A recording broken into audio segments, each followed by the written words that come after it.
हुए हैं, पता नहीं आप नाम नहीं लेंगी तो कैसे प्रचार होगा कि वो कहते हैं कि 49 दिन में हमने दिल्ली को भ्रष्टाचार से मुक्त कर दिया था। वो कहते हैं कि हमने दिल्ली में महंगाई कम कर दी थी।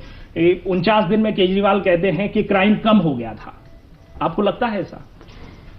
मैं देखती हूं कि उन्होंने जो जिम्मेवारी मांग के ली थी, फिर वो काशी क्यों भाग गए?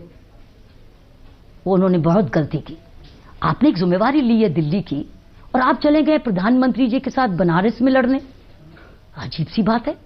आप मांग के आपने जिम्मेवारी ली और फिर उनका सहयोग लिया जिनके खिलाफ आप 100% बोलते थे। सारे स्कैम ही उनके थे।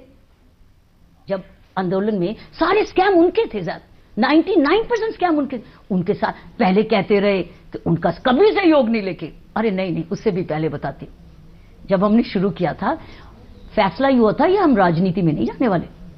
मैं भी आज आई राजनीति में, सुनिए, वो पहले बहुत आंदोलन में ही से निकल गए। आज मैं किन सर्कमस्टांसेस से आई हूं? इस प्रेरणा से। शायद ये प्रेरणा पहले होती तो स्कैम ही नहीं होता, तो हमें आंदोलन भी ना करना पड़ता। मैं आज राजनीति में आती नहीं, मैं अपने काम में लगी रहती। जिसमें नहीं, 49 दिन की सरकार के जो दावे हैं। काशी में क्यों भागे? क्यों छोड़ के भाग गए? और फिर कांग्रेस के साथ भी सहयोग मांगा, क्यों? दोनों चीजें तो आप कहते, आप पहले भाग गए और वो भी प्रधानमंत्री जी। भ्रष्टाचार कम हुआ था? नहीं, फिर उस वक्त मुझे याद है इनके स्टेटमेंट एक कहते थे अब हमारे बिना सेंट्रल गवर्नमेंट नहीं बनेगी। मुझे बहुत घबराहट होने लगी, अब मेरे देश का क्या होगा। मैं अपनी भाग्य की रेखा देखने लगी थी कि इंडिया से कहीं सबको भागना तो नहीं पड़ेगा, पलायन तो नहीं शुरू हो जाएगी यहां। सच्ची, मैं आपको सत्य बाजार में कभी तो ये उस वक्त की बात है। 49 दिन में भ्रष्टाचार कम हुआ था।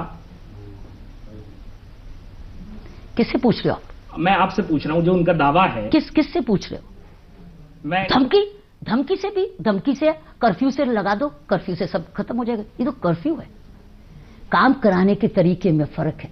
एक होता है कर्फ्यू से काम कराना और एक होता है काम तरीके, सबको लेकर काम कराना जो सस्टेन करे, ना कि मारूंगा अगर ये खोलो, धमकी कर दूंगा, सस्पेंड कर दूंगा, डिसमिस कर दूंगा।